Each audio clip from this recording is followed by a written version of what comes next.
Hi everyone, Radhe Radhe, सत श्री अकाल, नमस्कार। मैं शिशिर स्वागत करता हूं आपके अपने यूट्यूब चैनल शिशिर की पाठशाला में और आशा करता हूं आप सभी काफ़ी अच्छे होंगे और मस्त होंगे। As you all know that we all are preparing for our upcoming state December, जो कि आपका 7 या और 8 दिसंबर को पेपर होने वाला है। तो भाई ये जो पेपर है 2007-17 का पेपर है, उसके पहले के सारे पेपर मैंने करा दिए हैं, प्लेलिस्ट बना दिए हैं हरियाणा टेट के नाम से, आप जाके देख सकते हो। और ये 2017 का पेपर है और डेली आपको 60 क्वेश्चंस मिलते हैं, 30 क्वेश्चन सीबीएस के, 30 क्वेश्चन इसके सीडीपी के। तो चलिए 2017 का पेपर करते हैं और आपकी क्लासेस भी स्टार्ट हो गई हैं भाई। 20 दिन का टारगेट है, टारगेट ओरिएंटेड क्लास है, मैं कंप्लीट भी करा दूंगा आपको, ठीक है। बहुत एक दिन में पूरा एक टॉपिक और बहुत कम समय में। पहली चीज़ तो ये है कि बहुत कम समय में। तो चलिए 2017 का पेपर करते हैं। पहले सीडीपी का क्वेश्चन करते हैं मेरे भाई। गैने गैने in his book the condition of learning has described how many types of learning. जो गैने साहब हैं उन्होंने एक बुक लिखी थी द कंडीशंस ऑफ लर्निंग। इसमें सीखने के कितने प्रकार बताए उन्होंने, आपको ये बताना है। बताइए, 5 प्रकार के, 8 प्रकार के, 7 प्रकार के, 10 प्रकार के, बताइए। 5 टाइप्स, 8 टाइप्स, 7 टाइप्स, 10 टाइप्स, बताइए जल्दी से। गैने ने कितने टाइप बताए? तो भैया बताओ। बिल्कुल, गैने ने कितने? 8 प्रकार के बताए थे। 8 प्रकार बताया गैने ने कि भैया जो उनकी बुक थी द कंडीशंस ऑफ लर्निंग, उसमें सीखने के प्रकार को, लर्निंग के टाइप्स को जो बताया उन्होंने 8 प्रकार के बताया। ठीक, आगे चलते हैं क्वेश्चन नंबर 2 में। विच of the following statement is not correct. इसमें से बताना है कि आपको कौन सा स्टेटमेंट जो है वो सही नहीं है, ठीक है। तो वृद्धि एवं विकास दो अलग आयाम है भाई। Growth and development are two different aspects, ऐसा तो नहीं है। वृद्धि जीवन पर्यंत चलती है, growth continue throughout life, ऐसा नहीं है भाई। क्या हमारी जिंदगी भर लंबाई लंबाई बढ़ती रहती है? ऐसा नहीं है। वृद्धि विकास की प्रक्रिया का एक ही भाग है। बिल्कुल ये ऐसा हो सकता है। Growth is one of the part of development process. चौथा कह रहा है विकास सतत प्रक्रिया, development is a continuous process. इसमें से पूछ रहा है कौन सा स्टेटमेंट इज नॉट करेक्ट, ठीक है। कौन सा सही नहीं है? तो कौन सा नहीं सही है भाई? वही से नहीं सही है जो हमने बताया था अभी आपको, वही वृद्धि जीवन पर्यंत। भाई वृद्धि जीवन पर्यंत नहीं चलती मेरे भैया, मेरे लाला। चलो क्वेश्चन नंबर 3 पे चलते हैं। Which of the following plays important role in the development of moral values in the child. मतलब इनमें से कौन सा एक ऐसा विकास कौन सा ऐसी चीज है इसमें से जो बच्चे के मोरल वैल्यूज को इंक्रीज करेगा, इनहांस करेगा, नैतिक मूल्यों को। बताओ। प्रार्थना सभा, प्रेयर असेंबली, सही समाजीकरण, प्रॉपर सोशलाइजेशन, बुद्धि, इंटेलिजेंस, या सभी विकल्प सही है। बताओ। तीसरे का राइट आंसर बताओ मेरे लाला। तीसरे का राइट आंसर बताओ, 1 करोड़ का सवाल है। तीसरे का राइट आंसर बताओ। बिल्कुल, क्या सभी विकल्प सही है। उसकी बुद्धि भी अच्छी होनी चाहिए, सही समाजीकरण भी बच्चों को मिलना चाहिए, और प्रेयर असेंबली, सारी चीजें क्या बच्चों के अंदर मोरल वैल्यूज को इंक्रीज करेंगी। चलिए चौथे पे चलते हैं।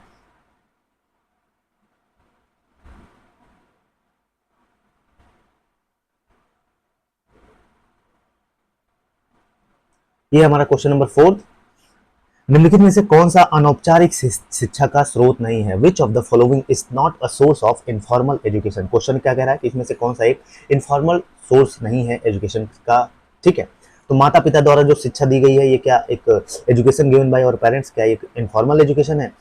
पास पड़ोस द्वारा दी गई शिक्षा, या साथियों के समूह से प्राप्त शिक्षा, जो एजुकेशन बाय पीयर ग्रुप्स, कक्षा कक्ष का शिक्षण द्वारा, एजुकेशन थ्रू क्लासरूम टीचिंग। बताओ। चौथे का राइट आंसर बताओ मेरे लाला। चौथे का जो राइट आंसर बताएगा उसको 1 करोड़ रुपए मिलने वाला है भाई। तो चौथे का राइट आंसर बताओ। चौथे का राइट आंसर बताओ। तो चौथे बिल्कुल कक्षा कक्ष एक फॉर्मल तरीका होता है, ठीक है। जब भी हम कोई चीज़ फॉर्मल वे में सीखते हैं, स्कूल जाके प्रॉपर टाइम में, बाउंडेशन में, टाइम टेबल के अनुसार, तो वो चीज़ें क्या हो जाती है? फॉर्मल हो जाती है। इनफॉर्मल कहीं भी सीख लो, ठीक, चलते हंसते नहाते धोते सब कहीं भी सीख लो, ठीक है। चलो आगे चलते हैं क्वेश्चन नंबर 5 पे। विच of the following actions verb is not a affective domain. बताओ। निम्नलिखित में से कौन सी कार्य सूचक क्रिया भावात्मक पक्ष की नहीं है? मतलब देखिए, अफेक्टिव डोमेन का इसमें से कौन सा पार्ट नहीं है आपको बताना है। स्वीकारना, एक्सेप्टेंस, ओबे, आज्ञा का पालन करना, फर्क करना, डिफरेंशिएट करना, इन्फ्लुएंस करना, किसी को प्रभावित करना। बताओ। पांचवें का राइट आंसर बताओ मेरे लाला। बताओ। बिल्कुल, देखो एक्सेप्ट करना क्या है? हमारा अफेक्टिव डोमेन है। ओबे भी करना, आज्ञा का पालन भी करना चाहिए, हम प्रभावित भी होते हैं। लेकिन डिफरेंशिएट करना, फर्क करना, तो ये क्या नहीं है? ये हमारा एक भावात्मक पक्ष नहीं है, अफेक्टिव डोमेन नहीं है। आगे चलते हैं क्वेश्चन नंबर 6 पे। विच of the following is an example of intrinsic motivation. देखिए इंट्रिंसिक मोटिवेशन क्या होता है? जो अंदर से मोटिवेट करे, ठीक, बाहरी चीजों की जरूरत ना पड़े। तो विद्यालय फुटबॉल टीम में चयन हो गया आपका, स्वयं के लिए समस्या का समाधान कर लिया आपने, जन्मदिन के दिन आपके कपड़े मिल गए आपको, getting a dress on birthday, सभी विकल्प सही है। बताओ मेरे लाला, बताओ। छठे का बताओ मेरे लाला।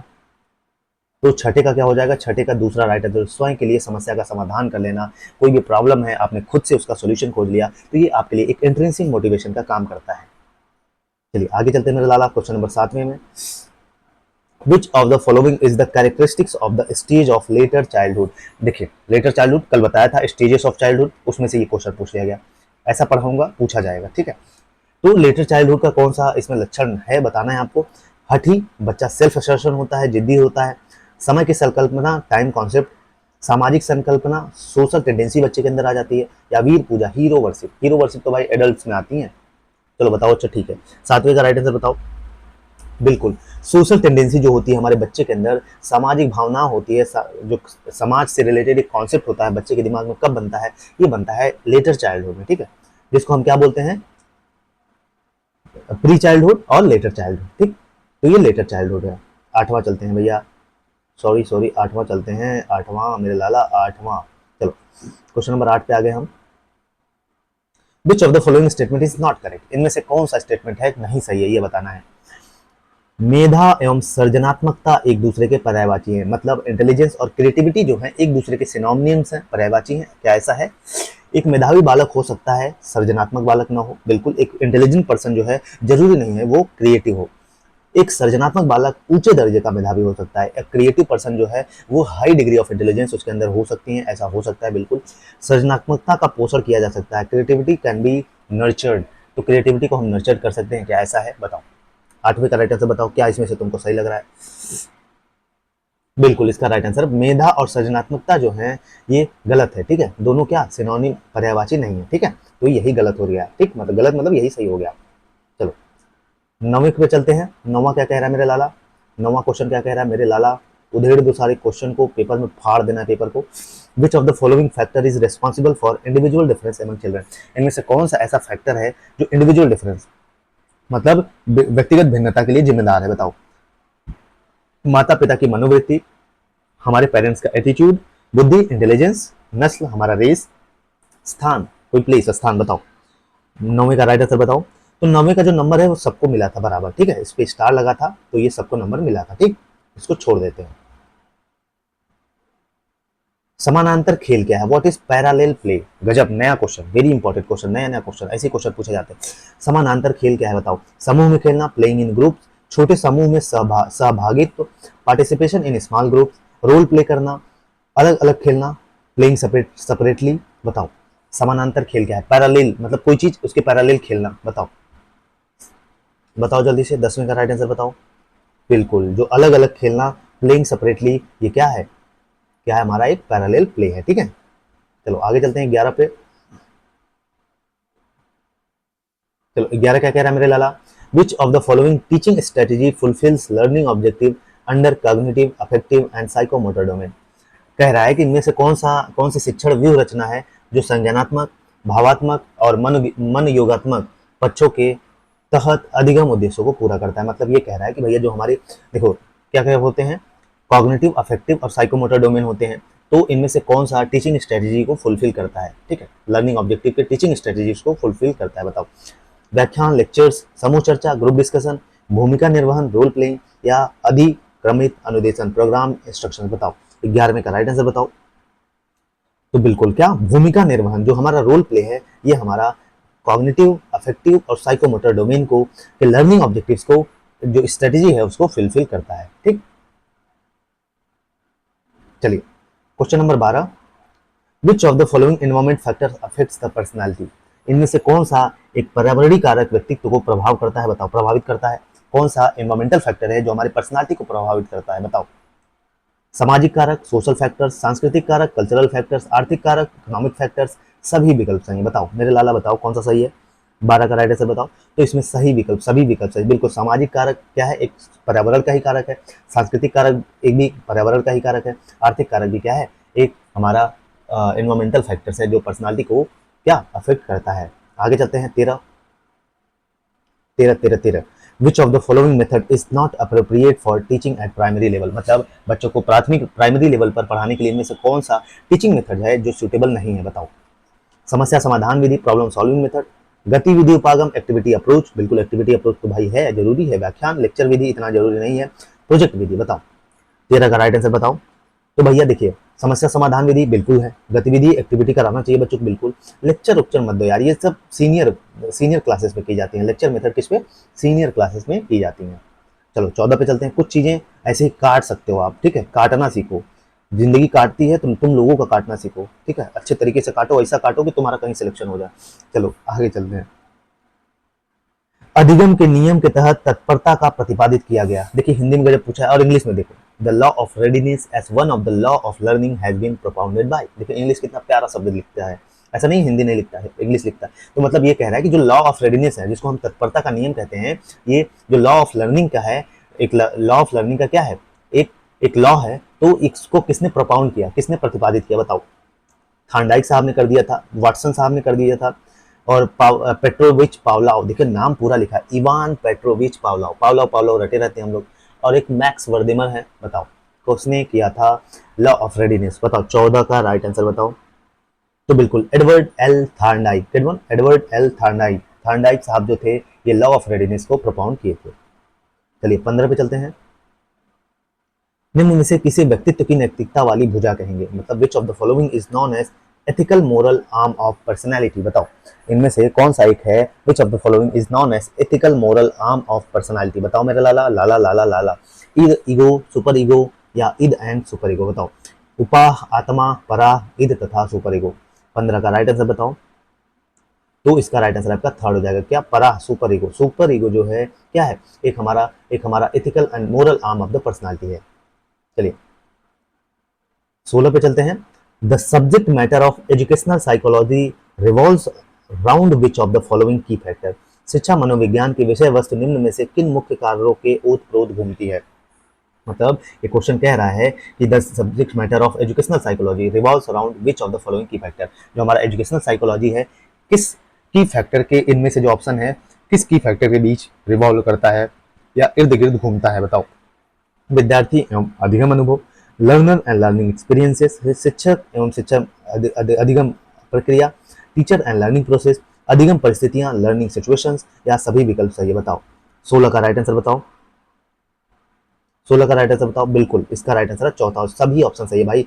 जो शिक्षक शिक्षार्थी के बीच अगल बगल, और जो हमारा अधिगम एक्सपीरियंस होता है, लर्निंग एक्सपीरियंस होता है, इसके बीच भी हमारा जो एजुकेशन साइकोलॉजी है वो रिवॉल्व करता है। शिक्षक और अधिगम प्रक्रिया के बीच में भी, और अधिगम और परिस्थितियां जो भी होती है उसमें भी ये रिवॉल्व करता है।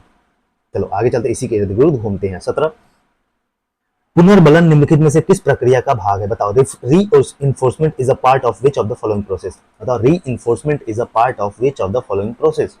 शिक्षण, टीचिंग, अधिगम, लर्निंग, अनुदेशन, इंस्ट्रक्शंस, उपयुक्त में से कोई नहीं। पुनर्बलन निम्नलिखित में से किस प्रक्रिया का भाग है? बताओ। 17 का राइट आंसर बताओ। बिल्कुल 17 का राइट आंसर आपका क्या हो जाएगा? दूसरा, अधिगम। अधिगम बिल्कुल, री इन्फोर्समेंट किसका पार्ट है? हमारे एक अधिगम का पार्ट है। चलो 19 पे चलते हैं।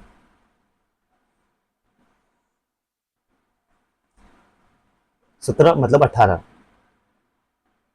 ठीक, 17 18।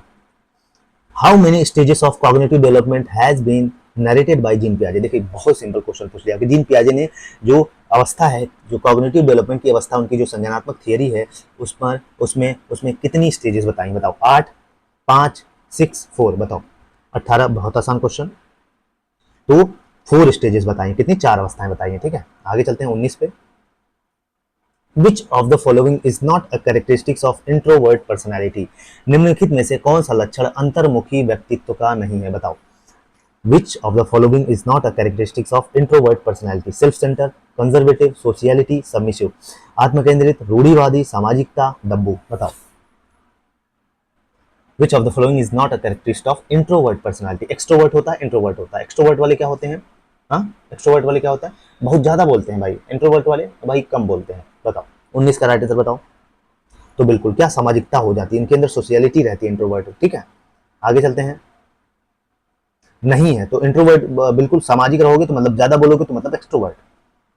20, mental growth and development is controlled by which of the following factor? हमारा जो मानसिक विकास, वृद्धि और विकास है, इनमें से किस फैक्टर द्वारा कंट्रोल किया जा सकता है? बताओ। अनुवांशिकता, हेरिडिटी, आनुवंशिकता एवं पर्यावरण कारक, heredity and environmental factor only, या नन ऑफ दीज? बताओ। 20 का राइट आंसर बताओ। 20 बताओ मेरे लाला, 20 20 20 20 का राइट आंसर बताओ। तो इसमें हमारा जो आनुवंशिकता और पर्यावरण है, ये किसको, हमारे मेंटल ग्रोथ और डेवलपमेंट को कंट्रोल करता है, ठीक है। चलो चलते हैं अब 20 पे, 21 21 21, ठीक। एजुकेशनल साइकोलॉजी इम्फेसिस ऑन, शिक्षा मनोविज्ञान अधिक बल देता है, किस पे देता है बताओ। टीचर सेंटर एजुकेशन पे, शिक्षक केंद्रित शिक्षा पर, छात्र केंद्रित शिक्षा पर, चाइल्ड सेंटर एजुकेशन पे, या पाठ्यचर्चा केंद्रित पर, करिकुलम सेंटर्ड एजुकेशन, या विद्यालय केंद्रित शिक्षा पर, स्कूल सेंटर एजुकेशन। बताओ 21 का राइट आंसर बताओ। जो हमारा एजुकेशन साइकोलॉजी है किस पर बल देता है या फोर्स करता है, किस पर फोकस करता है, बताओ। बिल्कुल इसका राइट आंसर आपका सेकंड हो जाएगा, छात्र केंद्रित, बिल्कुल चाइल्ड सेंट्रिक एजुकेशन। प्राइमरी पर बच्चों को ही बच्चा मेरा सब कुछ है, ठीक। बच्चा फेल होगा तो मतलब system fail, system fail. Which of the following statement is correct, निम्नलिखित में से कौन सा कथन सही है, आपको ये बताना है। Maturity has importance of practice, परिपक्वता से अभ्यास का महत्व होता है, मतलब परिपक्वता में अभ्यास का महत्व होता है। बिल्कुल अगर मैच्योरिटी आ जाती है आपके अंदर तो आपको प्रैक्टिस का जो है वो प्रैक्टिस बहुत मायने रखती है आपके लिए। परिपक्वन एक शारीरिक क्रिया है, maturity is a physiological process. परिपक्वता मृत्यु पर्यंत चलती है, मैच्योरिटी कंटिन्यूज टिल डेथ। परिपक्वता में केवल मात्रात्मक बदलाव होते हैं, इसमें बस केवल क्वांटिटेटिव चेंजेस होते हैं। बताओ मेरे लाला, 22 का राइट आंसर बताओ। बिल्कुल मैच्योरिटी जो है एक शारीरिक क्रिया है, ठीक है। इज अ, यही यही सही है, ठीक है। Which of the following statement is, maturity is a physiological process, शारीरिक क्रिया है, ठीक है।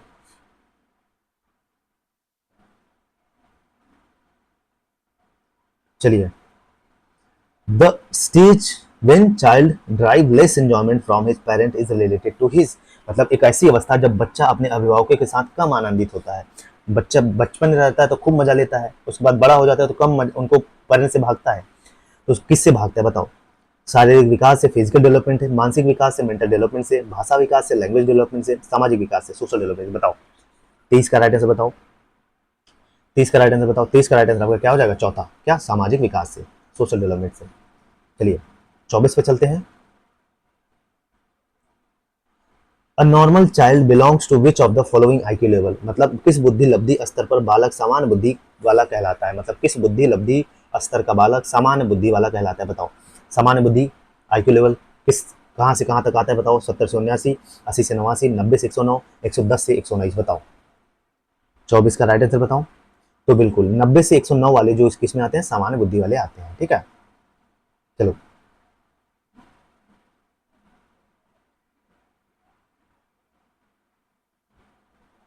चलो 25 पे चलते हैं।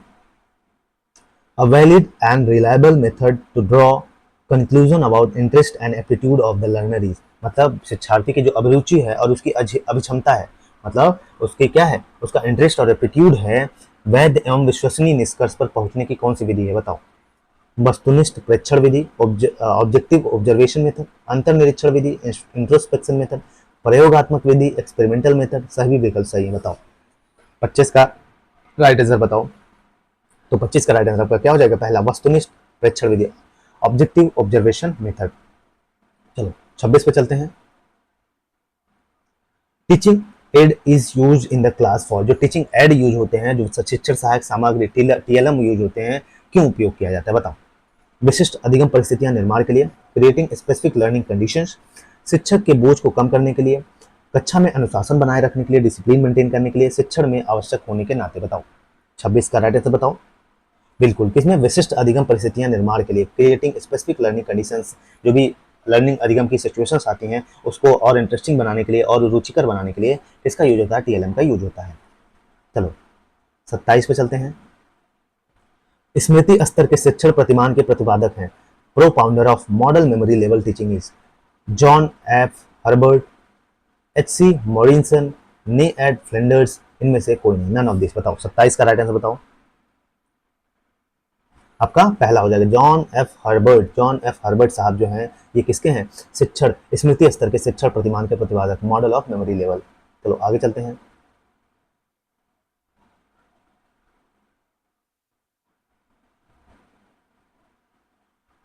Why should co curricular activities be organise in the school, मतलब ये कह रहा है विद्यालयों में सह पाठ्योत्तर जो करिकुलम एक्टिविटीज होती हैं, एक्स्ट्रा करिकुलर एक्टिविटीज, वो क्यों कराई जाती हैं बताओ, क्यों आयोजित होनी चाहिए? It helps institution to get fame, मतलब अपने इंस्टीट्यूट को फेमस करने के लिए। ये शुल्क लेने के लिए, न्यायोचित ठहराने में सहायक है, मतलब फीस लेने के लिए। ये छात्र के समग्र विकास में सहायक है। It helps the overall development of child, हाँ ऐसा हो सकता है। ये उन विद्यार्थियों के लिए महत्वपूर्ण है जो अध्ययन में उच्च रुचि नहीं रखते। बताओ 28 का राइट आंसर बताओ। बिल्कुल इसका राइट आंसर आपका सेकंड ही हो जाएगा, ठीक है। इस ये छात्र के समग्र विकास में सहायक करते हैं। It helps in the overall development of the child, इसलिए जरूरी है क्या, एक्स्ट्रा करिकुलर एक्टिविटीज। चलिए 29 पे चलते हैं।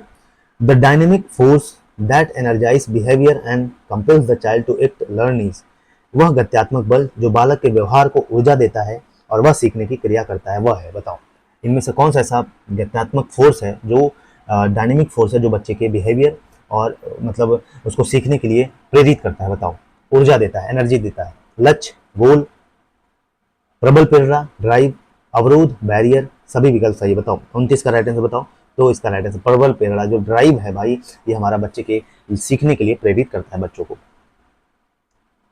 एक फोर्स की तरह काम करता है। चलिए, विच of the following aspect comes under mental development, निम्नलिखित में से कौन सा आयाम मानसिक विकास के तहत आता है? बताओ निम्नलिखित में से कौन सा आयाम मानसिक विकास के तहत आता है? भाषा, लैंग्वेज, आकार, साइज, अनुराग, अफेक्शन, ईमानदारी, होनेस्टी। बताओ कौन सा मेंटल डेवलपमेंट के अंदर आता है?